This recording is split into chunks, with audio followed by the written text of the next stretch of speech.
Alors bonjour tout le monde, est-ce que vous m'entendez correctement? Est-ce que vous m'entendez?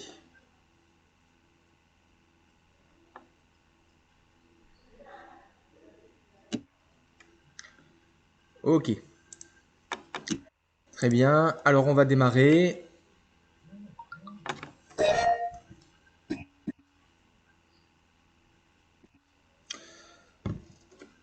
Ok, alors aujourd'hui, bonjour tout le monde, aujourd'hui on va travailler la nouvelle leçon, celle que vous allez faire en exercice ce jeudi. La leçon sur les airs et les volumes. Donc ce qu'il faut faire, c'est récupérer aujourd'hui. Donc je vous avais demandé d'avoir cette leçon avec vous. Donc la leçon sur les airs et les volumes. Donc ce qu'il faut, c'est avoir cette leçon sur vous.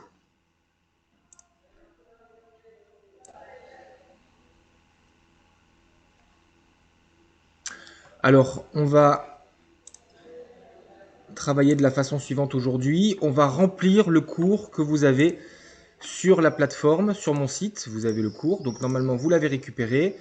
Et en même temps que je suis en classe, voilà, normalement vous avez la leçon qui s'affiche devant vous.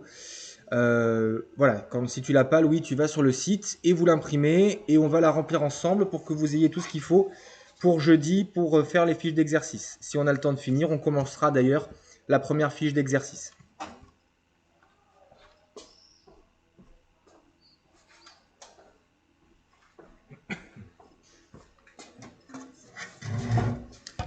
Alors on va commencer cette leçon en remplissant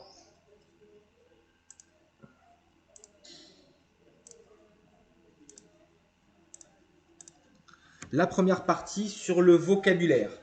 Le vocabulaire, ici, on va commencer par la notion. Je vais monter un petit peu ça. Hop. Voilà, on va commencer par la notion de hauteur d'un triangle. Donc la hauteur d'un triangle, c'est la droite qui passe par un sommet perpendiculairement au côté opposé. Donc ici, si on prend le premier triangle, on va tracer une hauteur issue de ce sommet-là. Et donc ici, moi je le fais à main levée, mais vous le faites avec l'équerre. On va se retrouver avec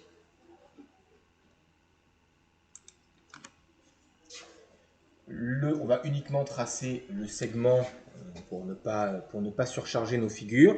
Ici, on a une hauteur de ce triangle et ici, on va noter petit h.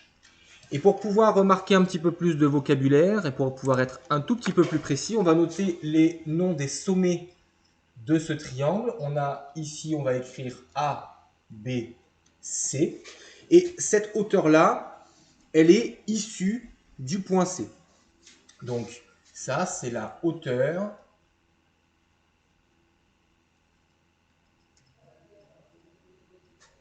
issue de C. Mais on pourrait trouver d'autres hauteurs, hein, évidemment, dans ce triangle. On pourrait par exemple tracer la hauteur issue de B, elle serait alors perpendiculaire au segment AC. On aurait pu tracer la hauteur issue de A, et elle aurait été perpendiculaire au segment BC. Sur le triangle d'à côté, le triangle qui est à droite, on va tracer également la hauteur. Alors, une hauteur. Je vais appeler ce triangle E, F, G. Et on va tracer la hauteur issue de G.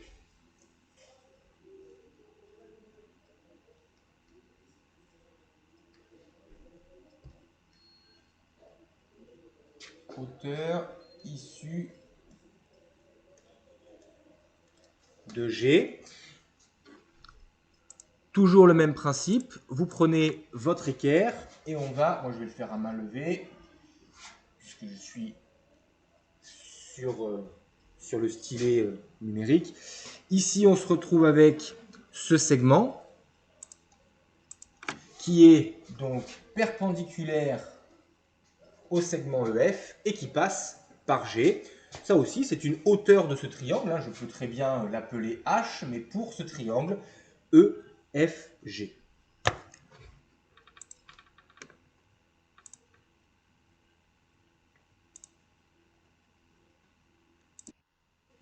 Bonjour Jade. Alors, est-ce que c'est clair pour tout le monde? Est-ce que ça va? Vous arrivez à suivre? Est-ce que on est bien?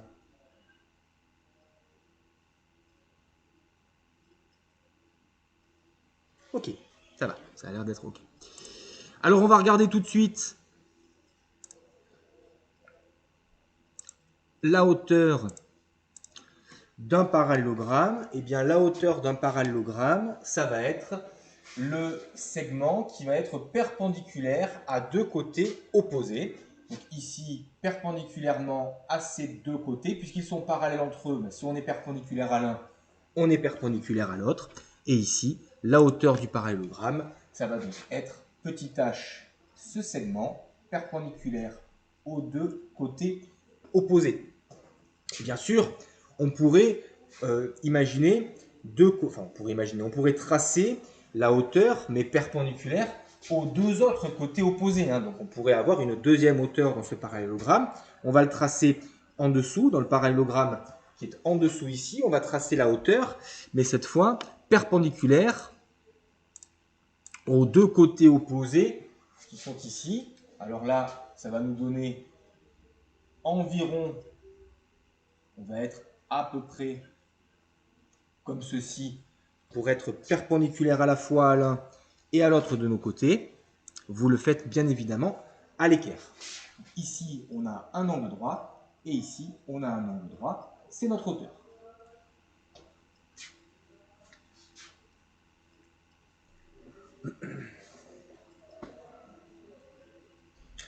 Quand on va utiliser la hauteur dans ce sens-là, eh bien forcément, vous vous rappelez de la formule du triangle, on va avoir une hauteur, ça sera toujours associé à une certaine base. Donc quand on utilisera cette hauteur, on aura une base. Si on utilise cette hauteur, on aura une autre base. On va vérifier après, on marquera les bases dans un deuxième temps. Alors, quand on a un triangle comme celui-ci, un triangle rectangle comme celui-ci, pour avoir la hauteur, ça dépendra un petit peu du sommet, mais je vais nommer les sommets.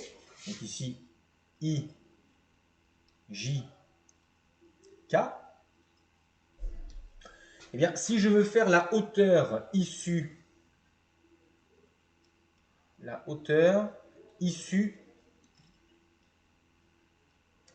de K.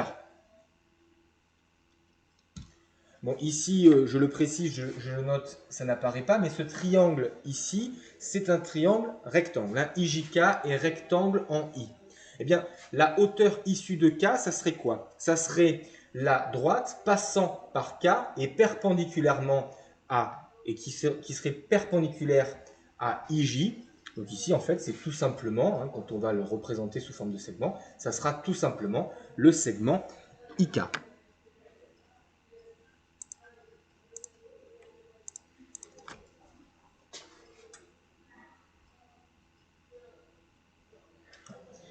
Notre hauteur ici, c'est le segment IK.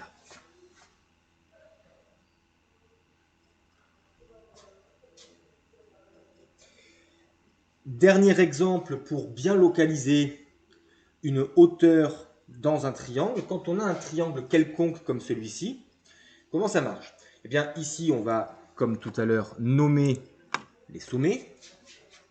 On va dire que ce triangle s'appelle UST. Et je voudrais tracer la hauteur issue de T.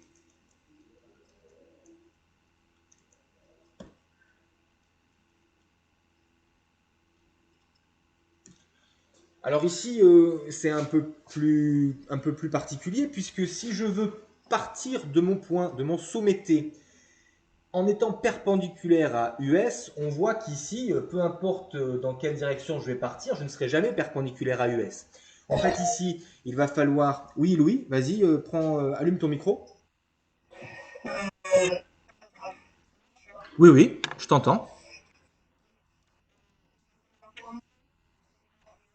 Très bien.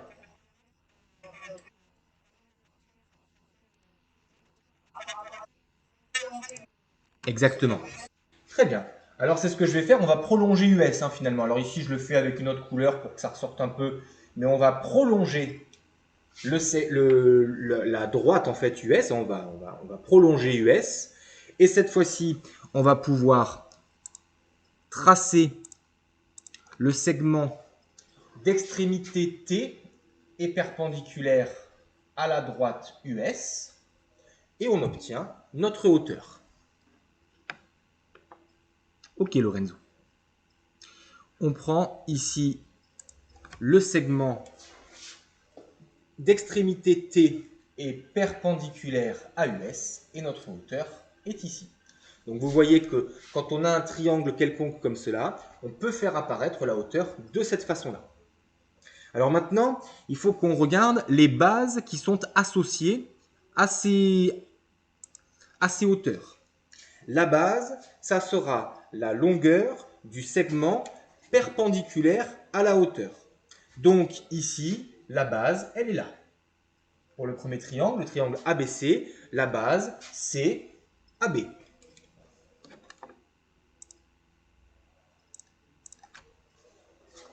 Ici, j'aurais pu directement écrire AB. Alors, on repasse AB. La base qui correspond à cette hauteur, c'est AB.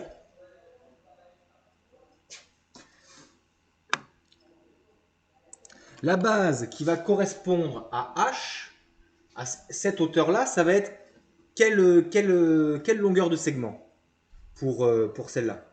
Pour le deuxième triangle, quelle sera la base correspondante à cette hauteur? EF. Très bien, Louis. EF ici, c'est notre base. Donc ici, on a la base.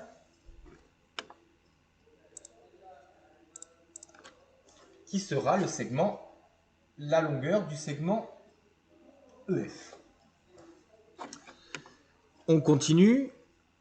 Quelle sera... Alors bon là, je ne les ai pas nommés, donc je vais simplement l'écrire. Ici, la base pour le parallélogramme associé à la hauteur, eh bien, ça serait la longueur du segment perpendiculaire à la hauteur. Évidemment, bon, il y a un choix entre deux segments. Ici, on va prendre celui-ci. On aurait pu bien sûr prendre celui du haut, puisque les deux segments sont parallèles et de même longueur, puisque c'est un parallélogramme. Pour le deuxième parallélogramme, ça va être le même principe, mais la base ici sera ce segment, sera la longueur de ce segment. On repasse en rouge ce segment. Pour le triangle rectangle, le triangle IJK, la base et la longueur du segment perpendiculaire à la hauteur. La base ici, c'est IJ.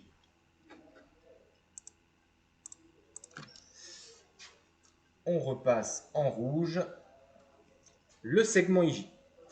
Et enfin,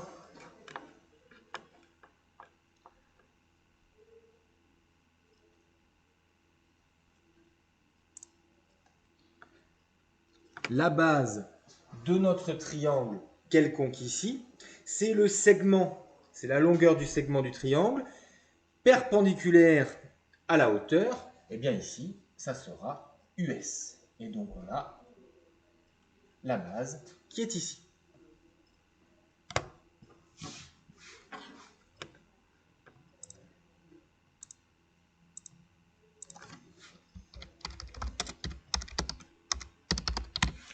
Est-ce que tout cela est clair pour tout le monde?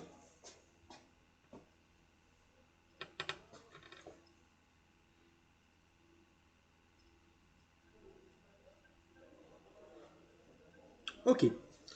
Alors s'il n'y a pas de questions, alors s'il y a des questions, vous n'hésitez pas à vous les poser, soit dans le chat, soit vous pourrez vous demander à lever la main et je vous donne la parole. Sinon, si c'est clair pour tout le monde, on va passer tout de suite à la partie suivante du cours, c'est-à-dire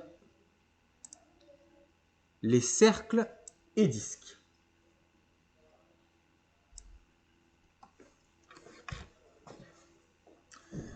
Alors, la différence entre un cercle et un disque. D'abord, on va commencer par bien repérer ça. Vous avez dessiné, tracé sur cette leçon le cercle et en dessous le disque. Pour l'instant, on a l'impression qu'il n'y a pas de différence. Est-ce que quelqu'un sait ce que c'est? Quelle est la différence? Est-ce que quelqu'un sait quelle est la différence entre un cercle et un disque?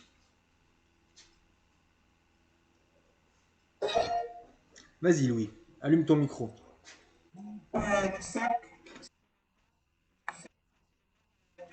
Oui. Alors, c'est... D'accord. C'est presque ça, il y a une petite subtilité. Le cercle, je suis tout à fait d'accord avec toi. On va d'ailleurs le repasser pour bien comprendre ce que c'est que le cercle. Le cercle, c'est ce que je suis en train, bon, vous le savez, hein, ce que je suis en train de repasser ici. Et donc, le cercle, qu'est-ce que c'est?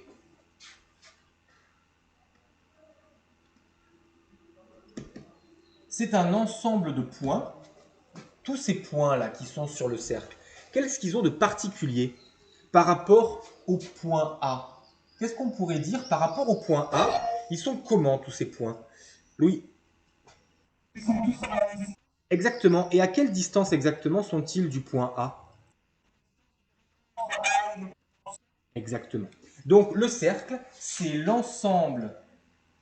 Alors cercle, ensemble des points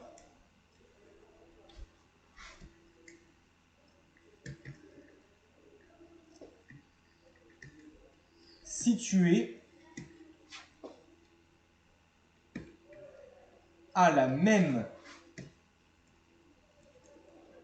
distance de A. Et cette distance, elle est égale au rayon.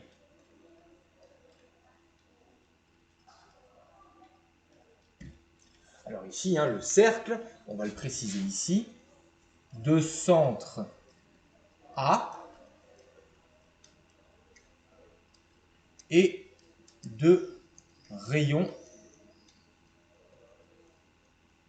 petit r. Donc là, ici, on a bien une définition de ce que c'est qu'un cercle. Qu'est-ce que c'est qu'un cercle? C'est un ensemble de points. C'est plein de points, hein. En fait, c'est une infinité de points, hein, puisqu'on ne peut même pas les distinguer, il y a une infinité de points. Qu'est-ce qu'ils ont tous en commun? Qu'est-ce qu'ils ont de particulier? Ils sont tous situés à la même distance du point A. Et cette distance, c'est le rayon. Donc le cercle de centre A et de rayon R, c'est l'ensemble des points situés à la même distance de A, et cette distance, c'est R. Maintenant pour le disque, ce que Louis nous dit, c'est que le disque, c'est l'intérieur, en fait, uniquement. Alors, une petite précision quand même, c'est pas uniquement l'intérieur, c'est aussi le contour. C'est les deux, en fait. Le disque, ça va donc être le contour, donc on va repasser le contour. C'est-à-dire qu'en fait, le cercle, il fait partie du disque, mais en plus du contour, il y aura l'intérieur. Et donc, on va assurer l'intérieur. Et donc, le disque de centre A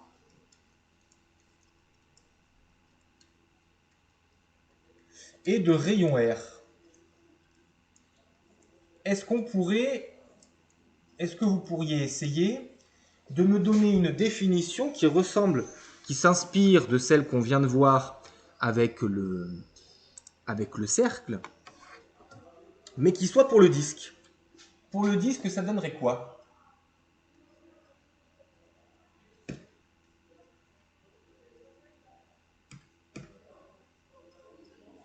Qu'est-ce que ça donnerait pour le disque?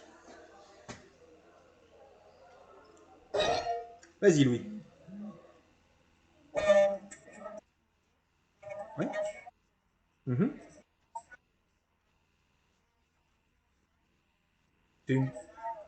C'est intéressant, Louis, comme façon de décrire ça, hein. Et alors, tu verras qu'un jour, beaucoup plus tard, pas maintenant, hein, pas en cinquième, on pourra définir le disque en s'inspirant de ce que tu viens de dire là. Donc c'est intéressant ce que tu as dit.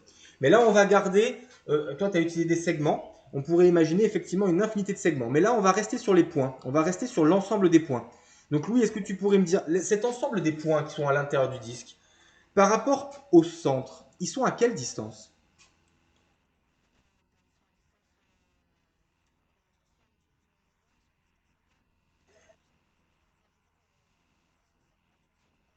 Alors, il y a le contour. Donc, tous ceux qui sont là, ils sont à une distance égale à R. Mais tous ceux qui sont à l'intérieur, leur distance par rapport à A, elle est comment? Elle varie, mais elle restera toujours plus petite que quoi? Exactement. Et ça va être ça, notre définition du disque. Ensemble de points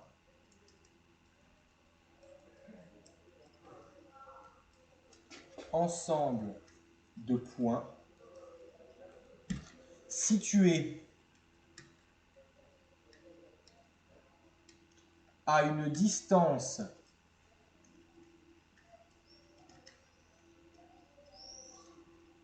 de A inférieure ou égale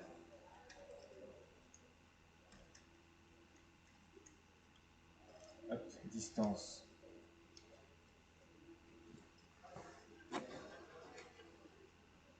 il n'y a pas de S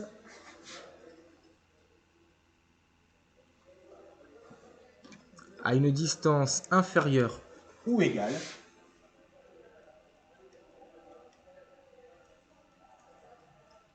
à petit r. Voilà pour la définition du disque. Donc on a bien deux éléments différents. Et là ici, pour essayer de comprendre un petit peu pourquoi on parle de ça, là dans cette leçon on va parler des aires. Est-ce qu'un cercle peut avoir une aire? Question pour tout le monde. Est-ce qu'un cercle peut avoir une aire? Est-ce qu'on peut calculer l'aire d'un cercle?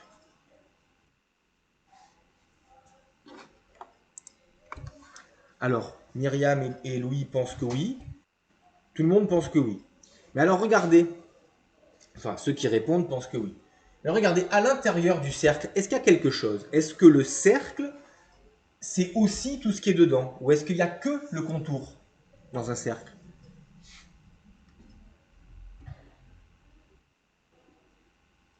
Alors, si tu calcules grâce au disque, Louis, c'est que c'est pas l'aire du cercle que tu calcules, c'est l'aire du disque.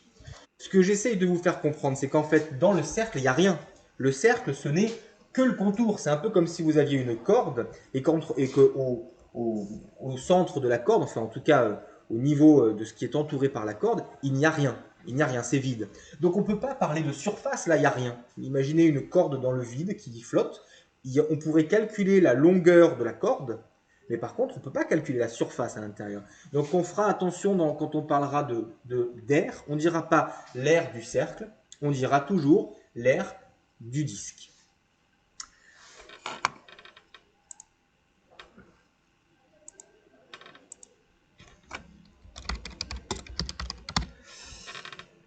Est-ce que c'est clair tout ça? Est-ce que ça va pour tout le monde? Est-ce que vous continuez de suivre? Est-ce que ça fonctionne? Ça va? Ok, ça a l'air d'aller.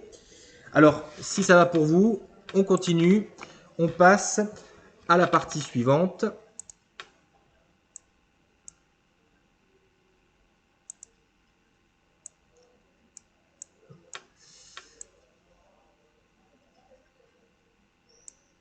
Ok, on passe à la partie suivante, la partie sur les formules. On va remplir... moi, je ne vois pas tout à mon écran. Il faut que je fasse une petite manipulation.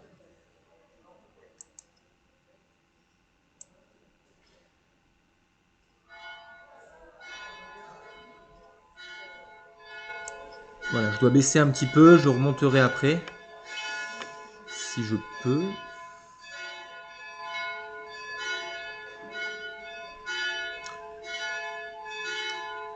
Non, je vais faire autrement.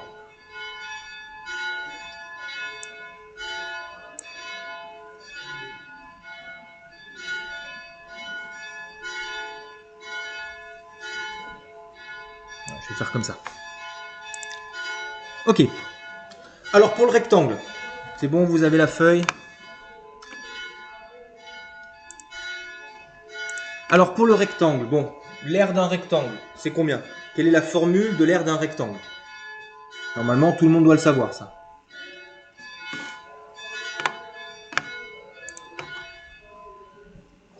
C'est quoi la formule de l'aire d'un rectangle?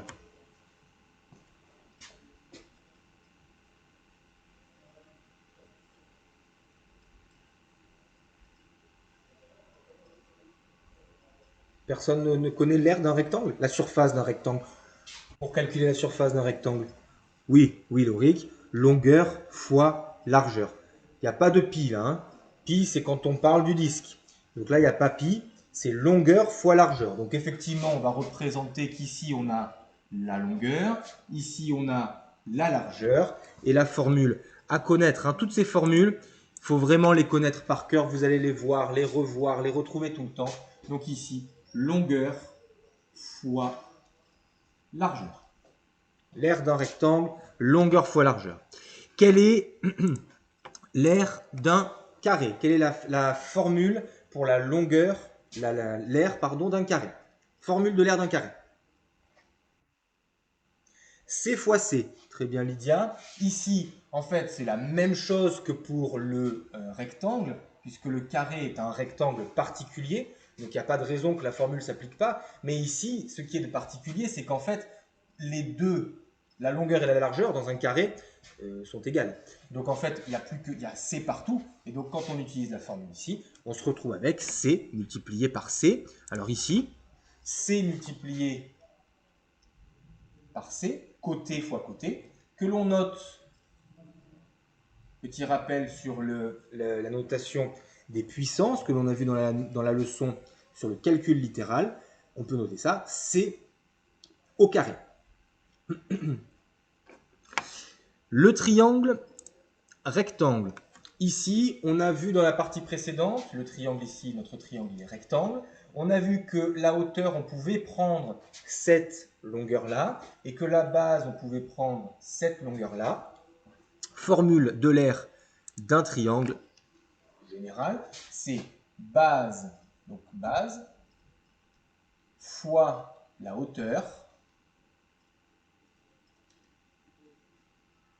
le tout divisé par 2. Que l'on note habituellement de façon abrégée, on va marquer tout simplement B fois H divisé par 2. Base fois hauteur divisé par 2.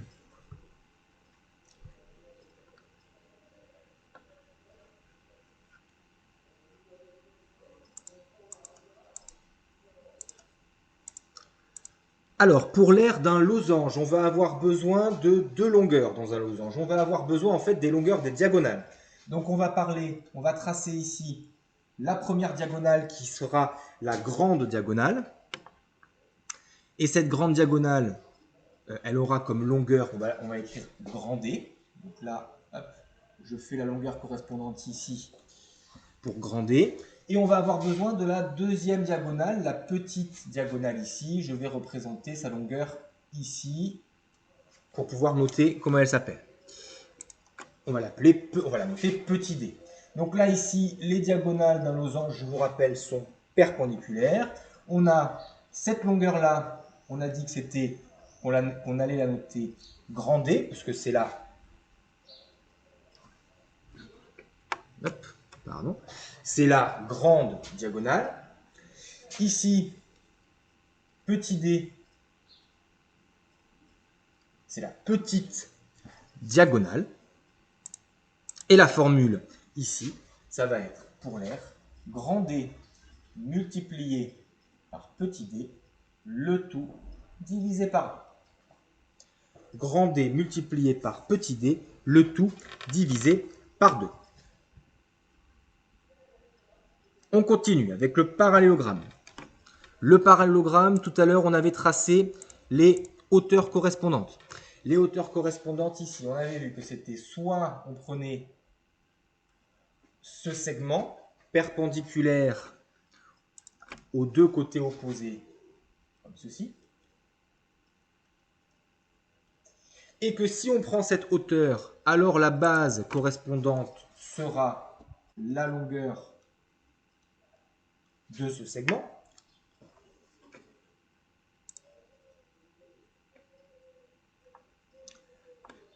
Non, Lydia, ça ne va pas être ça ici. Hein. Voilà. Et que si on prend, on a une deuxième possibilité, hein, vous l'avez vu tout à l'heure quand on a tracé les hauteurs, on pourrait aussi tracer les hauteurs perpendiculaires ici à ce côté perpendiculaire au côté opposé. Hein, on pourrait prendre la hauteur de cette façon-là. Utilisez bien votre équerre pour tracer une hauteur qui soit correcte. Ici, on est perpendiculaire à ces deux côtés opposés. La hauteur est ici. Et la base qui correspondra sera ici. Voilà. Donc on a deux possibilités différentes pour calculer l'aire d'un parallélogramme, mais la formule restera la même dans ce cas ou dans ce cas. Ça sera base fois hauteur.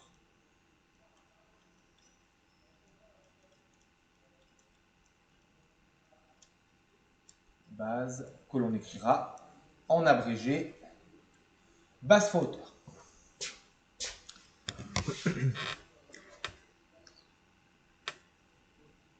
Pour les triangles quelconques, dans le cas d'un triangle quelconque, on a vu tout à l'heure qu'il fallait d'abord tracer la hauteur.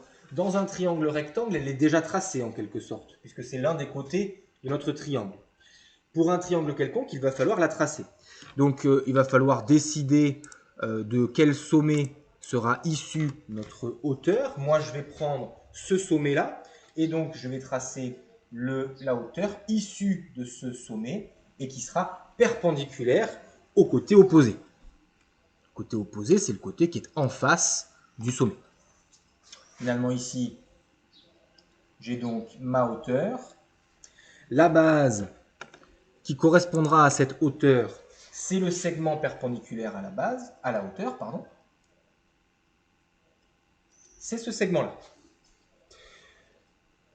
On va regarder le deuxième triangle. Dans le deuxième triangle, on est un petit peu dans le même problème que tout à l'heure. Il va falloir prolonger l'un des côtés. Donc moi, je voudrais tracer la hauteur issue de ce sommet, celui qui est en haut. Donc je vais prolonger le côté opposé de façon à être capable de tracer la hauteur perpendiculairement à ce côté. Donc issue du sommet situé en haut, et on descend perpendiculairement au côté opposé. On trouve ici la hauteur qui est en bleu, et la base qui correspondra à cette hauteur, eh bien, c'est la longueur du côté opposé, elle est là. C'est la base. La formule, l'intérêt, c'est que c'est la même, que ça soit dans un triangle rectangle ou dans un triangle quelconque. La formule, c'est toujours la même. Donc, il y a une formule dont il faut se rappeler pour les triangles. Base fois hauteur divisé par 2. C'est toujours la même chose. C'est comme ici.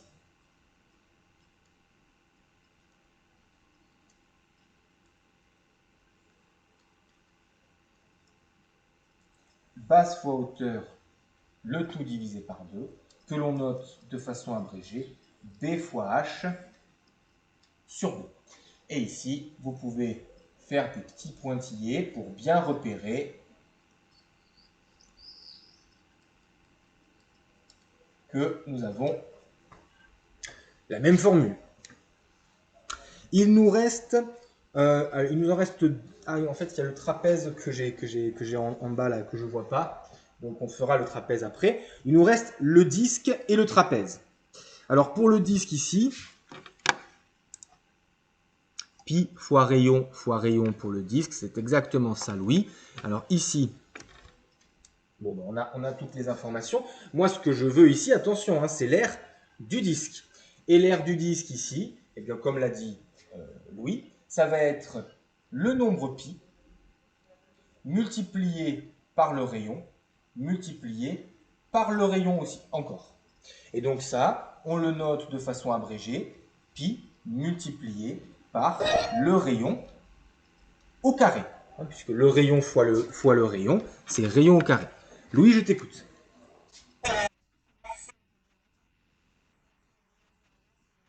la formule changera.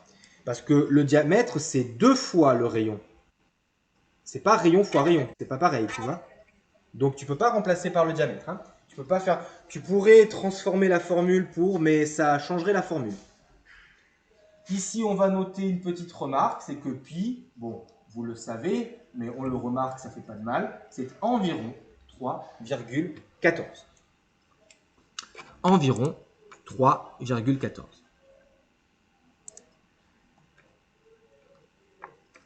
Alors, pour le losange, je vais, pas pour le losange, pour le trapèze, je vais rajouter une feuille. Parce que sinon, j'arriverai pas à l'écrire. Donc, je rajoute une feuille. Je rajoute une page à mon document.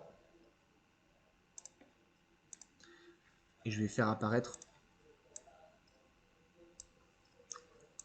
Ah, il y est pas sur mon document. C'est pour ça que ça marche pas. D'accord. Bon, c'est pas grave. Je vous remets ça. Puis moi, je vais tracer le trapèze. Vous compléterez vos feuilles. Je t'ai remis la page, Alizé.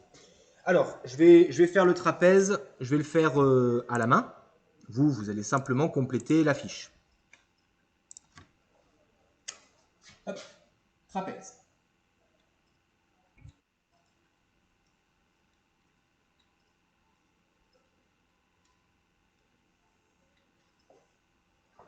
Okay. Je vois qu'il y en a qui me parlent dans le chat. Okay. Évitez de vous parler entre vous sur le chat. Sinon, faites-le sur vos propres groupes de discussion. Parce que quand j'entends des élèves parler sur le chat, je m'arrête pour aller vérifier ce qu'ils disent. Donc si c'est juste pour parler entre vous, ça me fait un peu perdre du temps. Essayez de le faire à côté dans vos groupes à vous. Alors sur pour le trapèze, je vais commencer par tracer le trapèze. Comme ça, on va pouvoir le repérer. Et un trapèze, je vous rappelle, c'est un quadrilatère dont deux côtés opposés sont parallèles.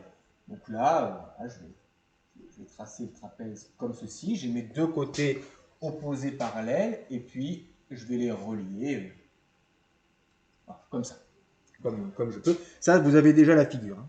Alors, la hauteur d'un trapèze, ça va être, on va le noter, la hauteur du trapèze, ça va être le même principe que pour un parallélogramme, mais ça sera ici. On n'aura pas trop le choix, puisque là, on a les côtés opposés parallèles, il n'y en a que deux. Donc ici, on va avoir la hauteur de notre trapèze. Et on va avoir ensuite, non pas une base, mais deux bases dans le trapèze. On a ce qu'on appelle la petite base, qui sera ici. C'est la longueur la plus petite des deux côtés perpendiculaires à la hauteur. Et la plus grande longueur, ça sera la grande base, que l'on va appeler grand B. On a donc une petite base et une grande base.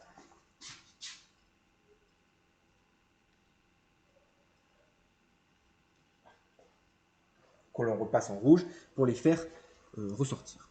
La formule de l'aire d'un trapèze sera, je la note ici, vous la notez vous dans la bonne partie, grande base plus petite base. Pourquoi j'écris hauteur? Hop.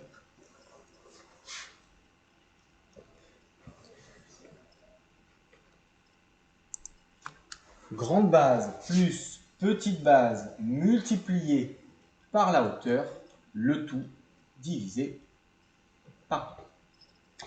Voilà. Et donc là, on a complété toute cette fiche de formules. Toutes ces formules sont à connaître par cœur. Quand vous allez venir jeudi en classe en présentiel, vous venez en connaissant ces formules et au minimum, vous venez avec votre cours. Les formules, il faut les connaître pour pouvoir les appliquer durant les exercices. Est-ce que c'est clair?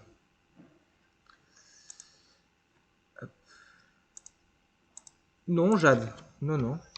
C'est pas la dernière fiche puisque vous êtes censé reprendre la semaine prochaine. Ça pourra changer, hein, mais a priori, pour l'instant, non, on n'est pas encore dans les dernières fiches. Hein. Est-ce que ça va? Est-ce que c'est clair pour tout le monde? Est-ce que tout le monde a bien compris? Est-ce qu'on peut continuer? Il y a la dernière partie sur les airs que je voudrais voir avec vous. Ok, on continue. Ça a l'air de fonctionner pour tout le monde. Donc, j'avais rajouté une page. Elle ne sert à rien parce que finalement, il n'y avait pas le trapèze. Donc, je passe à la suite. On va parler maintenant des unités d'air. C'est la dernière partie de cette leçon. Vous voyez, si vous avez la leçon devant les yeux, qu'après, il y a la partie sur les volumes. Moi, aujourd'hui, je ne parlerai pas de la partie des volumes. Je parlerai que des airs. Et les fiches d'exercice que vous avez à faire cette semaine, c'est aussi sur les airs. Donc, pas besoin de regarder les volumes cette semaine-là. Chaque chose en son temps. Alors, on va parler...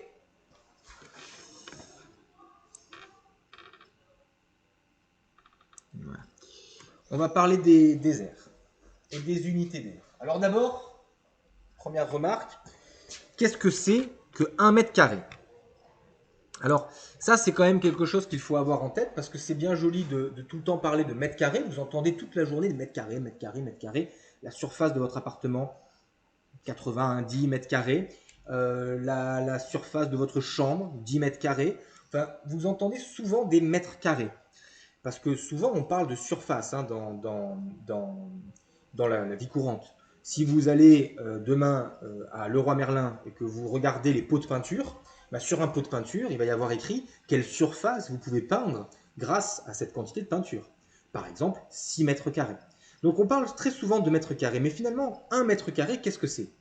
Alors, je vais répondre à la question pour pas que ça nous prenne trop de temps parce qu'il est déjà quasiment midi. Mais finalement, 1 mètre carré, c'est tout simplement la surface qui correspond à un carré, donc mètre carré.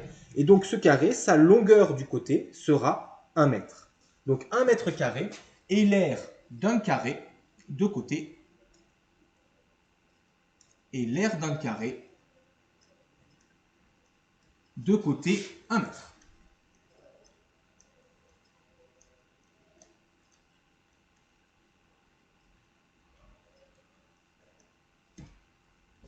Un mètre carré et l'aire d'un carré de côté 1 mètre. Ça veut dire que si je trace, si vous voulez, si par exemple vous avez dans votre chambre, vous avez 10 mètres carrés, eh bien vous pourriez sur le sol tracer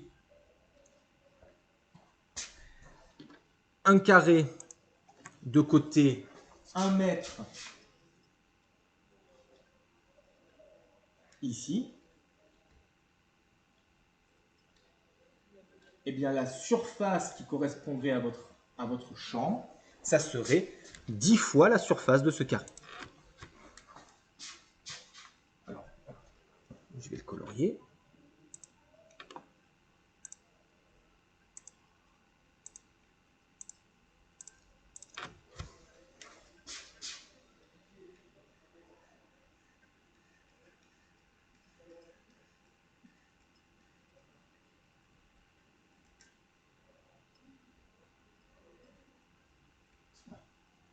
Ça, c'est 1 mètre carré. La surface bleue, 1 mètre carré, c'est la surface d'un carré de côté 1 mètre. C'est celle que j'ai tracée en bleu ici. Et donc, quand on vous parle de 90 mètres carrés, par exemple, pour votre appartement, si votre appartement fait 90 mètres carrés, par exemple, eh bien, ça veut dire qu'on pourrait tracer un carré d'1 mètre par 1 mètre et qu'on pourrait faire rentrer 90 carrés comme ça. Alors parfois, on aurait peut-être besoin d'en découper un pour que ça rentre bien dans les coins. Mais en gros, on pourrait faire rentrer 90 carrés de cette façon, de cette taille-là dans votre appartement. Exactement, oui. Très bien. Donc ici, on va continuer.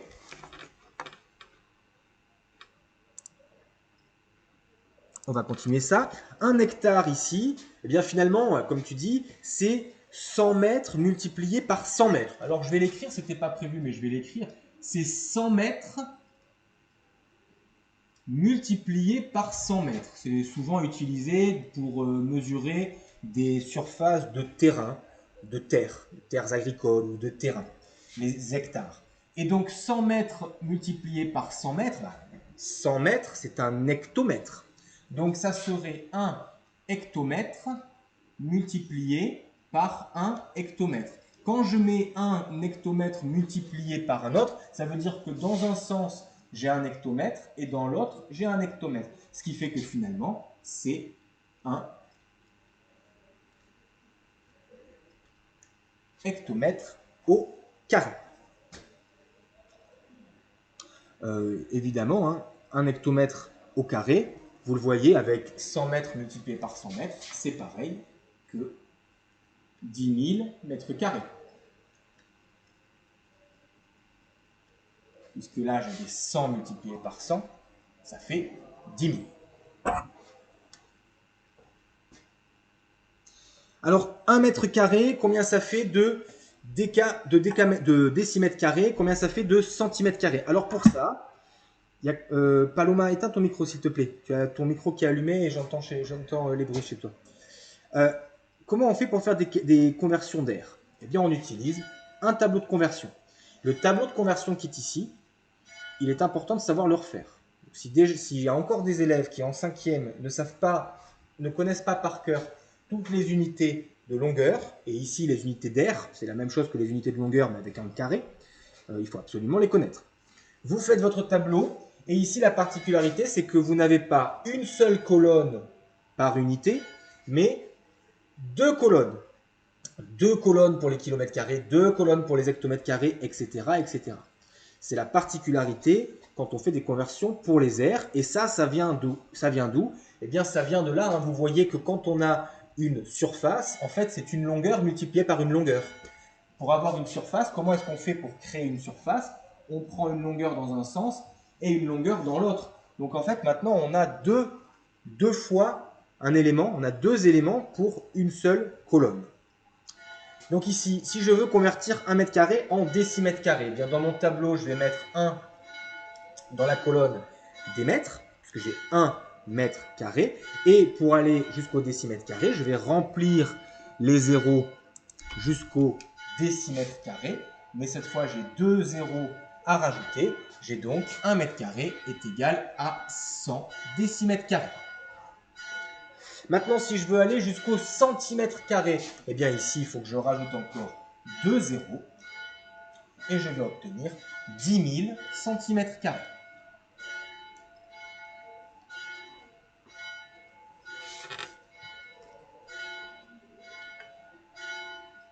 Alors, pour la dernière unité, l'art, on va simplement marquer, c'est pour votre connaissance, ça. Hop. Très bien, 100 mètres carrés. 100 mètres au carré. Ici, 100 mètres carrés, ben, on voudrait l'écrire en décamètres carrés, hein, parce que regardez, si je fais 100 mètres carrés, je l'écris dans mon tableau, et bien finalement, ça me fera 1,0 décamètre carré, et donc finalement, 1 décamètre carré. Voilà pour l'art, qui sera essentiellement pour votre culture. Alors, je l'ai dit, mais on va le noter, l'hectare est une unité qui est utilisée pour la surface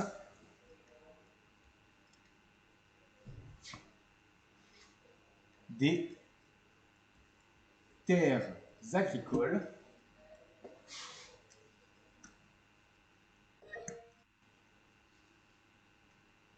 ou forestières. Oui, la personne qui a allumé son micro.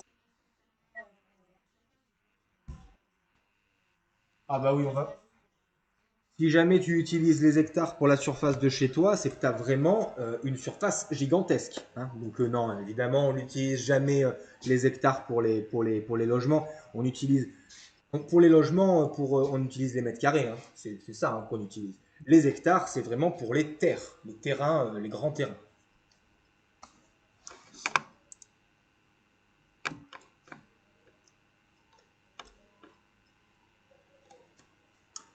Voilà, et eh ben écoutez, oui, l'art, ça va être 100 mètres carrés. Tu le vois pas ici? Normalement, Myriam, c'est bon, tu l'as vu? Ok. Voilà. si jamais tout est clair pour vous, moi j'ai terminé avec la leçon sur les airs, donc on va s'arrêter là pour la leçon. Donc je rappelle un petit peu ce que vous avez à faire cette semaine. Vous deviez regarder la correction des exercices de la semaine dernière que je vous ai envoyé. Vous devez faire la fiche d'exercice, les fiches d'exercice sur les airs. Alors ceux qui seront à l'école, au collège, jeudi, vous allez le faire en classe, et puis vous aurez ensuite à les finir.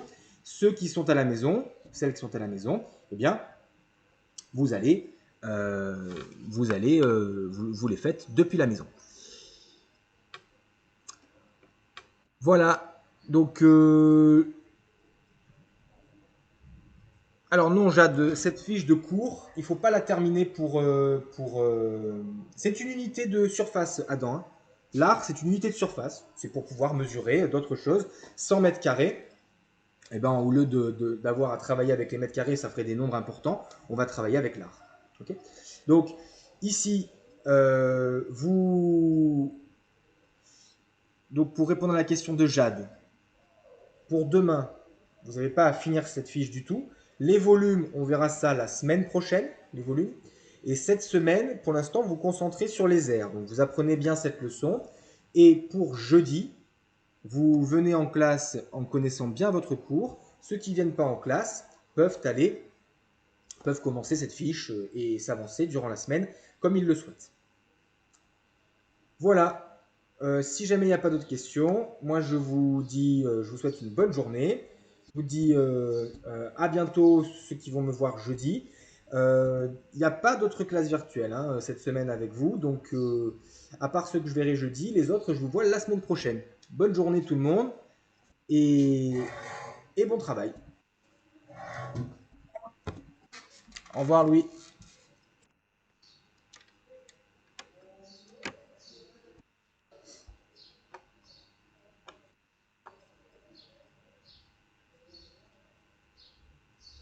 Oui Myriam. Oui, tu peux coller la leçon dans ton cahier, hein, c'est ce qu'il faut faire. Vous avez un cahier de cours, il faut continuer de le remplir. Comme quand vous aviez les leçons à recopier, il fallait les recopier sur le cahier de cours. Bah là, on a une nouvelle leçon, vous la mettez dans le cahier de leçon. Au revoir, Mariam.